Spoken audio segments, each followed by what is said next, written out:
we are back, myself and Andrew, with your lovely afternoon dose of wrestling news. How you doing, Andrew? You feeling any different to this morning? I'm feeling dancy. I'm feeling dancy, Sam. I'm excited. We're nearly at the weekend. I'm ready. I'm feeling good. What about you? Yeah, I'm good. Just got to crack on with the news, I guess. Let's have a look at the headlines.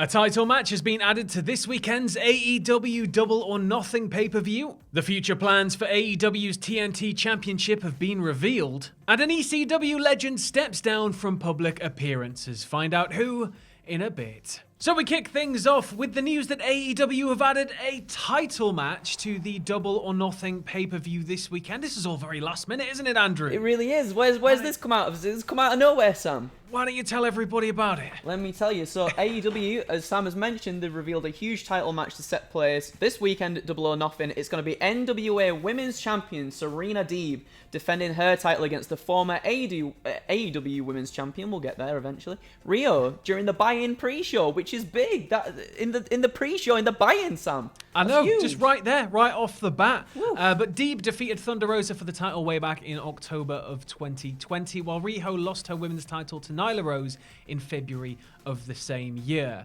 And now I feel as though the safe bet's on Deeb here, kind of get her a win here again, allow her to keep building that momentum in order to, move back over to NWA and just carry all of that in there with her. Yeah. But I don't know, what do you think?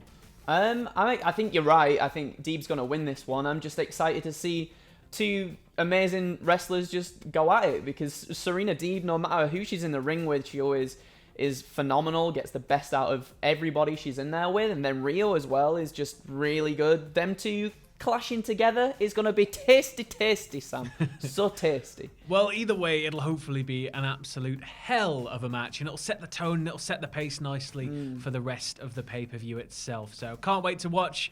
Let's see what it brings. Now, keeping it with AEW here, and there's been some speculation surrounding the future of the TNT title. Will it be changed? Will the name change? Will the design change when everything moves across to TBS next year? We've not really had any concrete evidence for or against these things happening until now.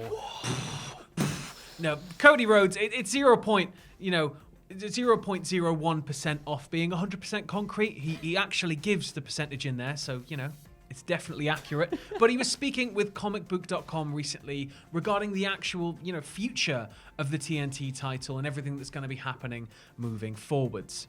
He said, "I don't want to drop any spoilers, but I'll drop a spoiler. I don't think we're going to change the title's name one bit. TNT is the place that the first alternative challenger brand in 2 decades appeared on.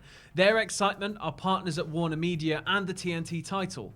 As I've stated, I think it is, if not the most important title in wrestling, the second most important title in wrestling. I don't see us changing that name, and I think that's kind of across the board. I don't think you'll find anybody in management or Tony himself who wants to change that name. We'll always roll with the punches and we'll always pivot, but I'm 99% sure the TNT title stays the TNT title." So again, it kind of feeds into, everything we've been hearing so far, that it'll still remain as TNT. So I figure, that was always going to be the case. We spoke about this on the news before. There may be something else that, the other shows have as a secondary title that leans in. But I don't know what you think. Do you think the belt should change its name to TBS or? No, I think TNT is quite fitting. As someone mentioned, because I was looking through the comments of one of our previous news videos as well, TNT title, Dynamite, that makes sense. Dynamite, TNT, Wile E. Coyote's favourite thing to use against Roadrunner. So yeah, AC/DC, yeah, it makes sense. And I think sort of like all this historical stuff and sort of like what it means, the name, what the name means for the title as well, like all the sort of all the stuff that goes into it. I think it makes sense, and it is quite nice to keep it as the TNT title, because it is almost a historical thing as well. Yeah. That this is just like started up and stuff. So yeah, I think it's fine. Yeah. Taking a look across the other side of the fence now at WWE, and Cultaholic have learned that WWE have released Dan Humphries, the International Vice President for Communications, from his position in the UK office. Now, staff members in places like Japan, India, and Germany have seen many people leave, with international offices having a large portion of their staff released. And it was revealed yesterday that Nick Khan will be overseeing departments to make sure that they kind of toe the line regarding WWE's general US output.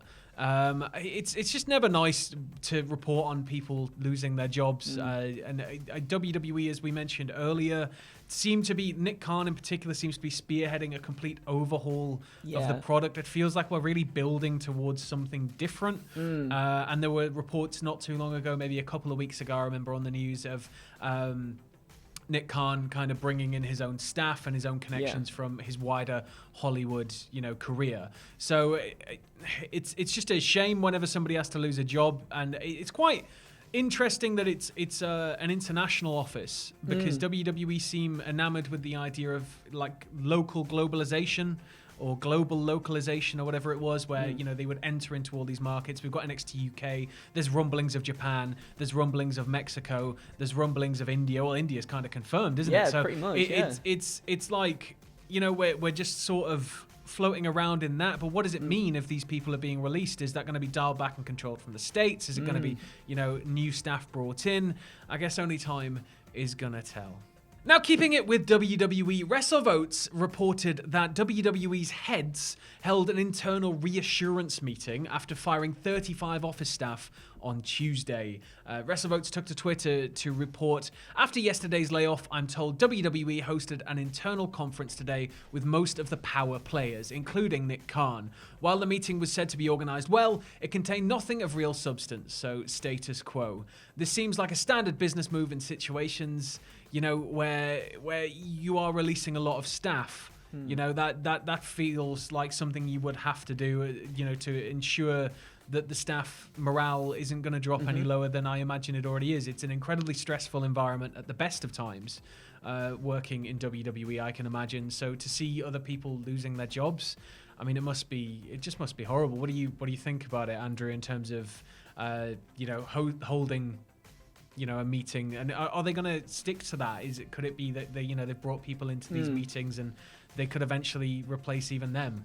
I mean, that's the thing. As you were saying, it's more of just a morale boost. I think hopefully just keep people's spirits up is such a weird way to put it after all these like cuts and stuff, but make sure that hopefully they know they're secure, and hopefully they are secure, the people that are still there as well. But it's just a really difficult one. It's really difficult for those that are probably still in their positions as well to feel comfortable at this time, because who knows, WWE kind of spring this on people out of nowhere, and I mean, that's got to be quite a frightening thing. So it's got to be compounded definitely by reports that the company's making more money than ever, and then just I can imagine it's just highly stressful. So fingers crossed, as you said, it is just a morale thing, and that these are the staff moving forward. But our thoughts go out to everybody who was released on Tuesday, because it's getting almost ridiculous now, isn't it? Maybe tied into what we've just reported on regarding that meeting is a PW Insider report that it was announced during an all-hands-on-deck meeting at WWE that employees will be returning to the offices at Stamford, Connecticut, starting from this July. The report noted that some of the departments will be back doing in-person work full-time, while others may rotate from home to office.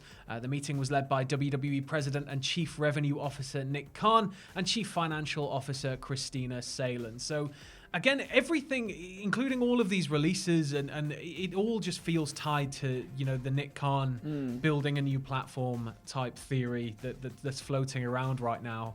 But I think everybody's going to have to return to normal at some point. Yep. It is coming, and it makes sense that WWE will want their staff back in sooner rather than later, especially with a return to live touring on the cards. They're not going to be a centralized location anymore. They're going to need as many hands on deck as possible, I can imagine, in those situations. And finally, we close out the news today with a bit of a sad note, with an ECW legend stepping away from the spotlight, walking away from public appearances, and kind of calling it a day on that side of their life. And who is it, Andrew? It's Mikey Whipwreck, Sam. So Mikey Whipwreck announced on Twitter that he's no longer planning to do public appearances due to a number of personal issues. Mikey shared that he, as well as no longer being able to drive, he's suffering hearing loss, major migraines, mood swings, and social anxiety. He ends the tweet by saying, "Keep in mind, I've had 14 concussions that I remember, and they could very well be playing a huge part in all of this. Or they may have nothing to do with it. I'm leaning towards yes, but honestly, it's probably a combination of things." He goes on to say, "My wife is a saint, and I can't thank her enough for her love and patience in dealing with me. All things considered, I'm blessed beyond words and thankful for her and the kids." So that's really sad. Yeah. It's quite hard to digest when, especially a wrestling legend from our childhoods, is having to deal with such issues. And when we're learning more and more about concussions and the effects that they have, and if this is potentially linked to that, I mean, it just really breaks your heart. And so I'd like to send out all of our thoughts and prayers from Cultaholic to Mikey Whipwreck and his family at this time.